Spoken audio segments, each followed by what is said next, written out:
Bem-vindos ao The Deep Dive. Hoje a gente vai se aventurar no mundo fascinante das patentes e da inovação. E a gente sabe que você que está aí do outro lado quer entender como esses sistemas de patentes funcionam, né? E mais importante ainda, como eles podem ser a chave para o sucesso comercial. É isso aí. Uma patente, para a gente começar, é basicamente uma ferramenta legal, que garante a inventores direitos direitos exclusivos sobre as invenções deles. É como se fosse um acordo com o governo, sabe? Você revela os detalhes da sua invenção para o público e, em troca, você recebe um período de tempo para explorar comercialmente essa invenção sem medo de ser copiado. Esse tempo geralmente é de 20 anos. Então é como se fosse um monopólio temporário, né? Mas, em troca, o conhecimento se torna público. Imagino que isso impulsione a inovação, né? Já que os inventores eles têm a garantia de que os investimentos deles em pesquisa e em desenvolvimento podem gerar retorno financeiro. Exatamente. E o documento da patente em si é crucial para isso. Ele descreve a invenção detalhadamente, estabelecendo os limites da proteção. É como se fosse um mapa detalhado que guia o inventor no caminho para o sucesso comercial. Ele mostra exatamente o que está protegido. Pensando em você que está nos ouvindo agora, imagina que você teve uma ideia brilhante, revolucionária, uma invenção, né? O que você faria? Aí que as coisas ficam interessantes. Antes de mais nada, é preciso analisar se a sua invenção ela atende aos critérios, né? Critérios de patentabilidade, ou seja, ela precisa ser nova, inventiva e ter aplicação industrial. Em outras palavras, precisa ser algo original, que vá além do que a gente já conhece e que possa ser produzido, né? E utilizado na prática. Entendi. Então, não adianta tentar patentear algo que já existe ou que não tem uma utilidade prática. Mas digamos que a minha invenção, ela passe nesse teste inicial, né? Qual que é o próximo passo? Correr para registrar a patente. Calma lá. Antes de sair divulgando a sua invenção por aí, para o mundo, é crucial entender o conceito de estado da técnica. Basicamente, qualquer informação sobre a invenção que se torne pública antes de você depositar o pedido de patente pode comprometer a novidade da sua invenção. Então, se eu falar da minha invenção para as outras pessoas ou publicar algo sobre ela na internet, eu posso perder o direito de patenteá-la. Exatamente. Por isso que a confidencialidade ela é tão importante. Imagina, você dedica anos de pesquisa, de desenvolvimento para uma invenção e, de repente, descobre que outra pessoa patenteou a mesma ideia porque você mencionou o conceito em uma conversa informal. Nossa, que situação. Seria muito frustrante. Então, o que eu posso fazer para proteger a minha invenção enquanto eu ainda estou no processo de desenvolvimento? Nesses casos, a utilização de acordos de confidencialidade, os famosos NDAs, né? Eles são essenciais. Esses acordos garantem que as informações que você compartilha com outras pessoas, com, sei lá, potenciais investidores, colaboradores, sejam mantidas em segredo. Faz sentido. É como se fosse um contrato para garantir que minha ideia não vai ser roubada, né? Mas e se a minha invenção for algo que não se encaixa nesses critérios de patentabilidade, existe alguma outra forma de protegê-la? Sim. Para informações confidenciais que não podem ser patenteadas, como, por exemplo, métodos de negócio, fórmulas secretas, listas de clientes, os segredos industriais podem ser a solução. Então, os segredos industriais, eles são uma forma de proteger informações que dão à minha empresa uma vantagem competitiva, mesmo que não seja uma invenção, né, propriamente dita. Exatamente. Enquanto as patentes elas são concedidas pelo governo e garantem um direito exclusivo de exploração por um tempo determinado, os segredos industriais dependem do sigilo mantido pela empresa. Entendi. Mas no caso das patentes, a gente viu que elas podem levar ao sucesso comercial, né? No material que você compartilhou com a gente, tem exemplos incríveis de empresas que se beneficiaram dessa proteção patentária. Que tal a gente explorar alguns desses casos agora? Claro. Vamos começar com um caso fascinante do mundo da biotecnologia. O implante craniano biodegradável. Imagine a situação. Alguém sofre uma fratura no crânio e precisa de um implante para reparar esse dano. As opções, né?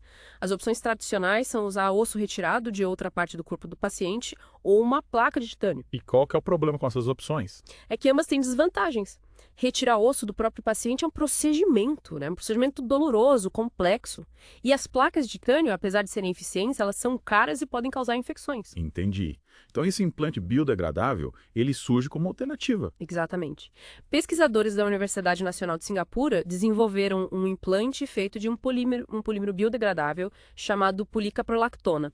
E ele atua como um suporte temporário, sabe? Permitindo que o osso do crânio ele se regenere naturalmente ao redor dele. À medida que o osso cresce, o implante se degrada e é completamente absorvido pelo corpo em cerca de 2 anos. Incrível. É como se o implante ele ensinasse o osso a crescer de volta e depois de cumprir o papel dele, ele desaparece, com essas vantagens em relação às opções tradicionais. Bom, em primeiro lugar, ele elimina a necessidade de uma segunda cirurgia para remover o implante. Em segundo lugar, reduz o risco de infecções, de rejeição. E por último, ele é mais barato que as placas de titânio. Nossa, essa invenção realmente tem o potencial de revolucionar o tratamento de lesões cranianas, né? Mas e o lado comercial dessa história? A invenção se traduziu em sucesso para os criadores. Com certeza. A empresa Osteopore International foi criada para comercializar esse implante e ela já vende o produto para diversos países, né? Na América do Sul, Ásia, Europa. A patente foi fundamental para proteger a invenção e permitir que a Osteopore investisse em pesquisa, em desenvolvimento, em comercialização, sem medo de ser copiada pela concorrência. Então a patente funcionou como um escudo para a Osteopare, né? Permitindo que a empresa explorasse o potencial da invenção no mercado global. Inspirador ver como a proteção patentária pode impulsionar a inovação e, ao mesmo tempo, gerar benefícios reais para a sociedade. Exatamente. E por falar em benefícios para a sociedade, que tal a gente falar agora sobre um sistema de saneamento sem água, uma invenção com grande impacto social, principalmente em regiões com escassez de água. Eu lembro de ter lido sobre isso. Parece ser uma solução, né? Uma solução inovadora para um problema global. Como funciona esse sistema? O Envirulu, como é chamado, foi inventado pelo Dr. Brian Latrobe na África do Sul e utiliza energia solar e eólica para tratar os dejetos humanos sem usar água. Energia solar e eólica para tratar dejetos. Incrível. Como isso funciona na prática? Os dejetos eles são depositados num compartimento especial, né, onde eles são decompostos por bactérias aeróbicas, um processo que é totalmente livre de odores e que não gera nenhum tipo de efluente. Isso é fundamental em áreas com escassez de água ou com sistemas de saneamento precários. Então, além de ser uma solução sustentável, o Envirulu também contribui para a saúde pública, né? Evitando a contaminação da água e do solo. Qual que é o impacto social dessa invenção? Olha, o Envirulu, ele tem o potencial de revolucionar o saneamento em países em desenvolvimento, prevenindo doenças e melhorando a qualidade de vida de milhões de pessoas. Que invenção fantástica. Mas, e no Brasil? A gente tem exemplos de invenções que se beneficiaram da proteção patentária. Com certeza. Um exemplo notável é o de um novo tratamento para a anemia falciforme, desenvolvido a partir de plantas nativas por pesquisadores do Instituto Nacional de Pesquisa e Desenvolvimento Farmacêutico, o ANIPRD. A anemia falciforme é uma doença que causa muito sofrimento, né? Principalmente entre pessoas de ascendência africana. É animador saber que pesquisadores brasileiros estão desenvolvendo tratamentos inovadores e como essa invenção está sendo utilizada. O UniPRD licenciou a tecnologia para a Shehen International Inc., uma empresa americana que é responsável pela produção e comercialização do medicamento em escala global. Que notícia fantástica. A invenção brasileira está ajudando pessoas no mundo todo. Qual foi o papel da patente nesse processo? A patente foi fundamental para garantir a proteção da invenção e atrair o investimento da Shehen. Sem a patente, dificilmente uma empresa estrangeira se arriscaria a investir num medicamento desenvolvido no Brasil, né? A patente serviu como um selo de qualidade, garantindo a originalidade da invenção e a segurança do investimento. Entendi. A patente não só protegeu a invenção brasileira, mas também abriu portas para que ela chegasse ao mercado internacional. É inspirador ver como o sistema de patentes pode conectar a pesquisa brasileira com o mundo, gerando benefícios para a saúde global. Exatamente. E esses são só alguns exemplos de como as patentes podem impulsionar o sucesso comercial e, ao mesmo tempo, gerar impacto positivo na sociedade. Realmente fascinante. Mas, por enquanto, vamos dar uma pausa para respirar e voltar em breve com a segunda parte do nosso mergulho profundo no mundo das patentes e da inovação. Até já. E voltamos para a segunda parte do nosso mergulho profundo no mundo das patentes. Na primeira parte, a gente viu como a proteção patentária foi crucial para o sucesso de invenções revolucionárias, né? Desde um implante craniano, biodegradável, até um sistema de saneamento sem água. Exatamente. E esses casos ilustram bem a importância de proteger uma invenção antes, né? Antes que ela se torne conhecimento público. Você lembra da nossa conversa sobre o estado da técnica? Sim. Você mencionou que qualquer divulgação da invenção, antes de registrar a patente, pode comprometer as chances de obtê-la. Isso aí. Um exemplo clássico disso é o caso da planta udia, nativa da África do Sul. O povo San utiliza ela há séculos como um supressor natural do apetite. Interessante. Quer dizer que essa planta tem potencial para ser usada em medicamentos para emagrecimento. Exatamente. E foi isso que o Conselho Sul-Africano para Pesquisa Científica e Industrial, o CCI, percebeu. Eles iniciaram pesquisas com a rodia e descobriram as propriedades, né? As propriedades supressoras do apetite, um grande potencial comercial. E o que aconteceu? Eles conseguiram patentear essa descoberta. Essa é a parte complicada. Antes de depositar o pedido de patente, o CCI divulgou informações sobre a rodia numa conferência internacional. E essa divulgação prematura quase colocou tudo a perder. Então, por causa desse erro, eles perderam a oportunidade de patentear e explorar comercialmente a rodia. Que situação, hein? Felizmente não. O CCI conseguiu contornar o problema utilizando o Tratado de Cooperação em Matéria de Patentes, o PCT. Ele oferece um período de graça, né, de 12 meses para depositar o pedido em diversos países. Ufa, ainda bem que eles conseguiram reverter a situação, né? Mas, e a rodia? Ela se tornou um medicamento comercial. Sim, O CCR licenciou a tecnologia para a Photofarm, uma empresa britânica que realizou os testes clínicos, né? E obteve aprovação para comercializar o extrato de rúdia como um suplemento alimentar para emagrecimento. Olha só que reviravolta. Mas, e o povo San, que detinha o conhecimento tradicional sobre a rodia, eles foram beneficiados de alguma forma. Essa é uma questão importante. Depois de algumas controvérsias, né, em negociações, o CCR e o povo San firmaram um acordo de partilha de benefícios. O povo San passou a receber uma porcentagem dos lucros obtidos com a comercialização da rodia. Que bom que chegaram a um acordo justo, né? É fundamental que os detentores de conhecimentos tradicionais eles sejam reconhecidos e recompensados quando as descobertas deles geram inovações. Mas, voltando ao sucesso comercial, você mencionou uma empresa mexicana, né, que se destaca nesse quesito. Sim. A Ibitec, uma empresa criada para comercializar tecnologias de tratamento de águas residuais, desenvolvidas pela Universidade Nacional Autônoma do México, a UNAM. Tratamento de águas residuais, né? Parece ser um mercado promissor, considerando a crescente preocupação com a água. Com certeza. E a Ibitec soube aproveitar essa oportunidade. Ela utiliza as patentes obtidas pela UNAM para garantir a exclusividade, né? A exclusividade das tecnologias dela e atrair clientes. Então, as patentes funcionam como um diferencial competitivo para a Ibitec. Exatamente. As patentes garantem que os investimentos em pesquisa e desenvolvimento sejam protegidos, né? E permitem que a empresa negocie contratos de licenciamento, de transferência de tecnologia com outras empresas. E como a Ibitec utiliza essa vantagem na prática? Ela oferece soluções completas para o tratamento de águas residuais, né? Industriais, agrícolas, públicas. Os projetos dela eles já foram implementados no México, no Chile, na Argentina. Que sucesso, hein? É incrível como as patentes podem impulsionar o crescimento de uma empresa e gerar impacto positivo no meio ambiente. Falando em impacto positivo, você mencionou um dispositivo de purificação de água, né? Que utiliza luz ultravioleta. Sim, o Waterworks UV, inventado pelo físico indiano Ashok Gadgil. Ele é portátil, de baixo custo, pode ser alimentado por bateria de carro e purifica água de qualquer fonte, tornando ela segura para consumo. Parece uma invenção simples, mas com um potencial enorme para salvar vidas, né? Principalmente em áreas com acesso limitado à água potável. Exatamente. O Waterworks UV tem sido usado em diversas partes do mundo, né? Principalmente em situações de emergência, como desastres naturais, por exemplo. Ele já levou água potável para comunidades na África, na Ásia, na América Latina. Que impacto incrível! E qual que foi o papel da patente nesse sucesso todo? Olha, a patente foi fundamental para garantir a qualidade, a segurança do Waterworks UV. Ela protege, né? Protege contra cópias falsificadas que podem ser menos eficazes ou até perigosas para a saúde. Então a patente funciona como um selo de garantia, né? Assegurando que o dispositivo realmente funcione e que seja seguro. Exatamente. Além disso, a patente permitiu que o Dr. Gadgil licenciasse a tecnologia para a Water Health International, uma empresa que leva soluções de água potável para comunidades em todo o mundo. Que história inspiradora, né? É fascinante ver como uma única invenção, protegida por uma patente, pode gerar um impacto tão positivo em escala global. O que mais que a gente pode aprender com o caso do Waterworks UV? Uma lição importante é que as patentes elas podem ser usadas para promover o acesso à tecnologia e o desenvolvimento sustentável. No caso do Waterworks UV, a patente ela permitiu que a invenção fosse licenciada por uma empresa, né? Com a capacidade de produzi-la em larga escala e distribuí-la para comunidades que realmente precisam. Realmente, as patentes podem ser ferramentas poderosas para transformar o mundo. Mas, voltando ao sucesso comercial, você mencionou um caso interessante envolvendo a Nokia, né? E uma empresa chinesa. Sim. No início dos anos 2000, a Nokia, que era líder em telefonia móvel, viu na China um mercado com grande potencial. Só que a China estava desenvolvendo sua própria tecnologia 3G, o TD-SCDMA, diferente do padrão WCDMA, né? Que era utilizado pela Nokia. Então a Nokia precisava se adaptar ao padrão chinês para poder competir nesse mercado.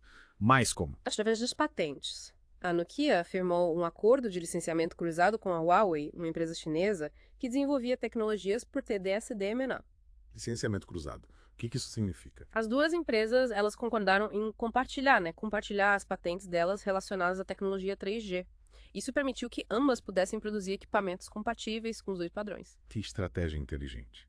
Em vez de competirem, a Nokia e a Huawei uniram forças para explorar o mercado chinês juntas? Exatamente. Essa parceria foi um sucesso, né? A Nokia se estabeleceu no mercado chinês e a Huawei ganhou acesso a tecnologias, né? E mercados internacionais. Que história interessante. Mais um exemplo de como as patentes podem ser usadas para criar parcerias estratégicas e impulsionar o crescimento das empresas. E esse caso ilustra bem a importância de se ter uma estratégia global, né? Global de patentes. Ao licenciar as patentes dela para a Huawei, a Nokia garantiu que a tecnologia dela seria utilizada na China. Realmente uma visão estratégica de longo prazo. Mas por hora, acho que já exploramos bastante o sucesso comercial, né? Que tal a gente mergulhar num aspecto mais técnico das patentes, o documento de patente em si? Excelente ideia. Muita gente acha que o documento de patente é complexo, né? Inacessível, mas na verdade ele é uma fonte riquíssima de informações sobre a invenção. Verdade. No material que você compartilhou com a gente, tem uma seção dedicada a explicar a estrutura, né, de um documento de patente. Que tal a gente desmistificar esse documento para os nossos ouvintes? Com prazer. Vamos começar pela folha de rosto, né? A primeira página do documento. Ela contém informações básicas, né? Básicas sobre a patente, como o título da invenção, o nome do inventor, a data do depósito, o número da patente. É como se fosse a carteira de identidade da patente, né? Mas e o conteúdo da invenção? Onde que ele é descrito? O coração do documento de patente é o relatório descritivo. Ele detalha a invenção, né? Explicando o funcionamento dela, as vantagens em relação à tecnologia anterior, a melhor forma de executá-la. É como se fosse um manual de instruções da invenção, então. Exatamente.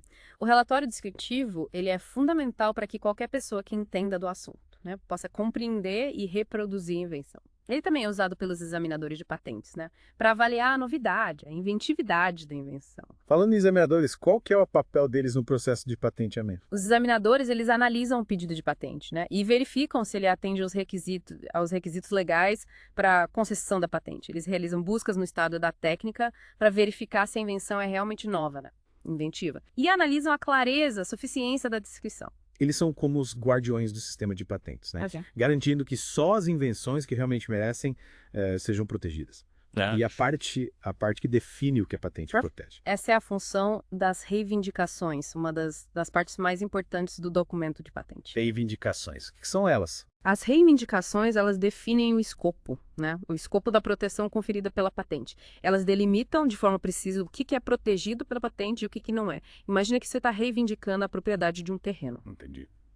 Enquanto o relatório descritivo explica a invenção em detalhes, as reivindicações delimitam o território dela, né? Mostrando até onde vai a proteção. Exatamente. As reivindicações são como as cercas de um terreno. Elas mostram os limites da proteção da patente. Qual que é a importância das reivindicações na prática? Elas são fundamentais para determinar se houve ou não, né, violação da patente. Se alguém usar sem autorização a tecnologia protegida pelas reivindicações, estará cometendo uma infração. Então, as reivindicações são essenciais para garantir que a patente tenha valor legal, né? E possa ser utilizada para proteger os direitos do inventor. Com certeza. E é importante que as reivindicações sejam redigidas de forma clara, precisa, completa, né? Para evitar que a proteção da patente seja limitada ou até invalidada. Mas, além do texto, o documento de patente pode ter imagens. Sim. Ele pode conter dados técnicos, gráficos, tabelas, até sequências de DNA se necessário. Esses elementos visuais, eles complementam o relatório descritivo, ajudando a entender melhor a invenção. Então o documento de patente é como se fosse um quebra-cabeça, né? Onde cada peça contribui para formar a imagem completa da invenção. Exatamente. E para finalizar a análise do documento, né, a gente não pode esquecer o resumo. O resumo, para que ele serve? Ele é uma breve descrição da invenção que permite ter uma ideia geral do que se trata a patente, sem precisar ler o documento inteiro. Ele é publicado em bancos de dados e facilita a busca por tecnologias. É como se fosse um cartão de visitas, né? Da patente. Uma forma rápida de apresentar ela para o mundo. Exatamente. E com isso a gente conclui o nosso tour, né? Pelo documento de patente. Nossa, quanta informação. O documento de patente é uma verdadeira mina de ouro, né? Para quem quer entender as inovações e como elas são protegidas. Mas e o lado financeiro? Você mencionou exemplos, né? De como essas patentes podem gerar riqueza. Sim, um exemplo clássico é o Viagra, né? Um dos medicamentos mais lucrativos de todos os tempos. Ele foi desenvolvido pela Pfizer, né, na década de 90, e a patente dele foi fundamental para o seu sucesso comercial. Viagra, aquele medicamento para disfunção erétil. Exatamente. A patente garantiu à Pfizer a exclusividade na produção, né, na comercialização do Viagra por 20 anos. Isso permitiu que a empresa recuperasse os investimentos dela em pesquisa, em desenvolvimento e obtivesse lucro. Entendi. A patente protegeu a Pfizer da concorrência, né? E garantiu que ela pudesse colher os frutos da inovação dela. Exatamente. Durante a vigência da patente, a Pfizer faturou bilhões de dólares com as vendas do Viagra. Que história impressionante. Mas o que aconteceu quando a patente expirou? Quando a patente expirou, outras empresas elas puderam entrar no mercado produzindo versões genéricas do Viagra, o que fez o preço do medicamento cair bastante, né? Tornando ele mais acessível. Então, a expiração da patente acabou beneficiando os consumidores, né? Sim. Esse é um dos benefícios do sistema de patente. Depois do período de exclusividade, né, a invenção se torna domínio público, permitindo que outras empresas a utilizem, né? gerando mais inovação e competição. É um ciclo que beneficia todo mundo. Mas você mencionou outro exemplo, né? De como as patentes podem gerar riqueza, envolvendo uma invenção brasileira qualquer. Lembra do implante craniano biodegradável? Ele também se tornou um sucesso comercial no Brasil. A Osteopower International, né, que é a detentora da patente, firmou uma parceria com uma empresa brasileira para produzir e comercializar o produto aqui. Que ótima notícia. Essa parceria beneficia os pacientes brasileiros, né? E gera empregos, renda no país. Exatamente. A produção local reduz os custos de importação, né, e torna o produto mais acessível. Fantástico. As patentes contribuem para o desenvolvimento da indústria nacional e para o bem-estar da sociedade. Esses casos ilustram bem o poder das patentes, né, para impulsionar o crescimento econômico, a inovação.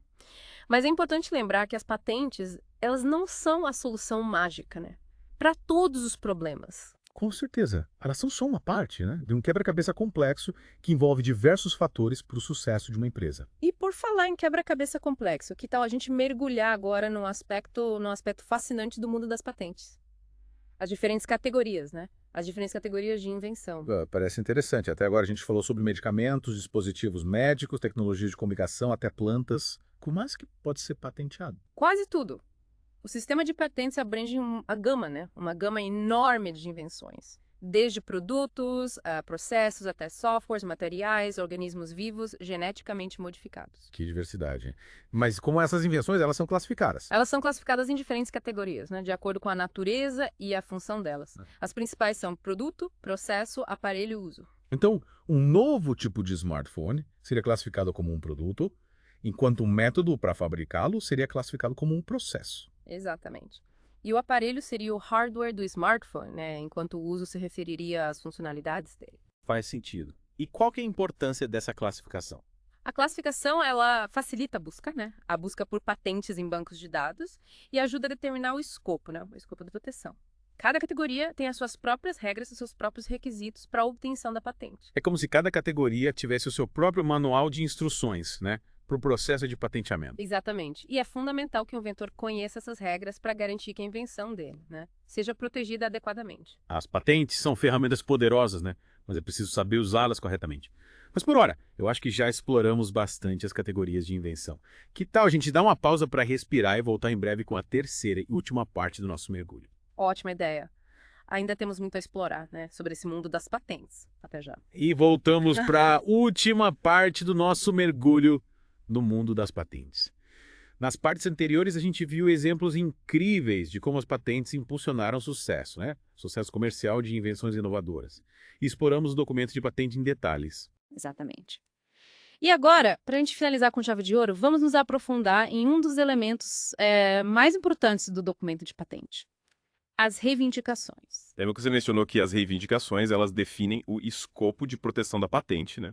Delimitando o que é protegido e o que não é. É como se a gente traçasse uma linha em volta da invenção, né? Perfeito.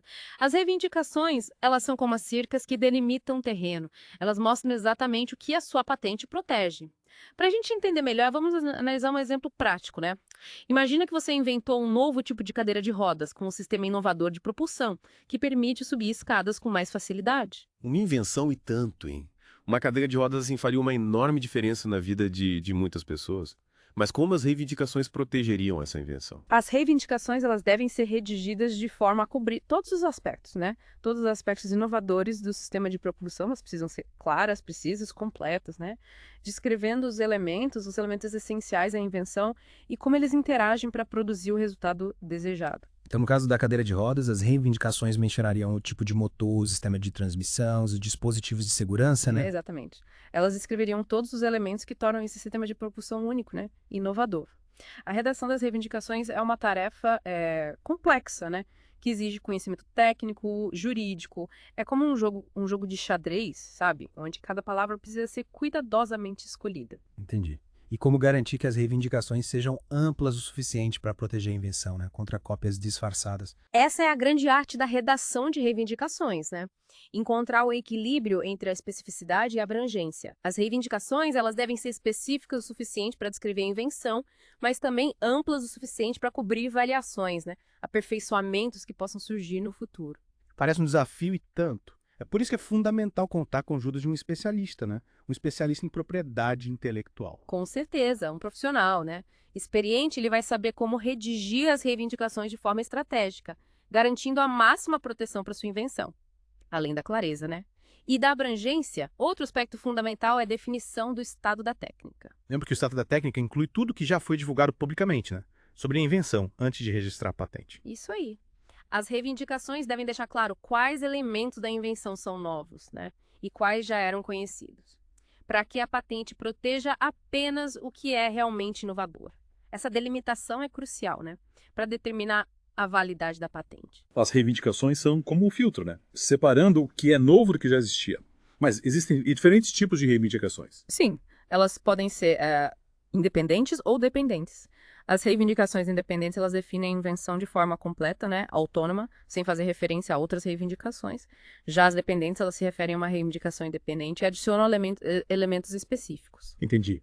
É como se as reivindicações independentes fossem no tronco de uma árvore e as dependentes, os galhos, né? Que se ramificam a partir dele. Exatamente. Essa estrutura, ela permite criar diferentes níveis, né? Diferentes níveis de proteção para a invenção. No caso da cadeira de rodas, a reivindicação independente descreveria o sistema de propulsão de forma geral, enquanto as dependentes especificariam os diferentes tipos de motores ou sistemas de transmissão. Se alguém copiar só o sistema de propulsão, estaria infringindo a reivindicação independente, né? Mas, se copiar também um dos elementos específicos das reivindicações dependentes, estariam infringindo ambas. É como uma rede de proteção em camadas. Exatamente. As reivindicações dependentes garantem que a invenção seja protegida em diferentes níveis, né? Diferentes níveis de detalhe. E com isso a gente conclui o nosso mergulho profundo no mundo das patentes. Nossa, quanta informação valiosa, né? A gente aprendeu sobre os tipos de patentes, os requisitos para patenteabilidade, o documento de patente, a importância das reivindicações e como tudo isso se conecta com o sucesso comercial, né? E com um impacto positivo na sociedade. Esperamos que esse episódio tenha inspirado você, né, a proteger as suas próprias invenções e a usar o sistema de patentes como uma ferramenta para transformar suas ideias em realidade. E lembre-se, se você tiver uma ideia brilhante, procure a ajuda de um especialista em propriedade intelectual, né? Proteger a sua invenção é o primeiro passo para que ela gere frutos e beneficie o mundo. Afinal, o futuro da inovação depende da nossa capacidade, né? Da nossa capacidade de proteger e impulsionar as grandes ideias. E com isso, a gente encerra mais um episódio do The Deep Dive. Até a próxima!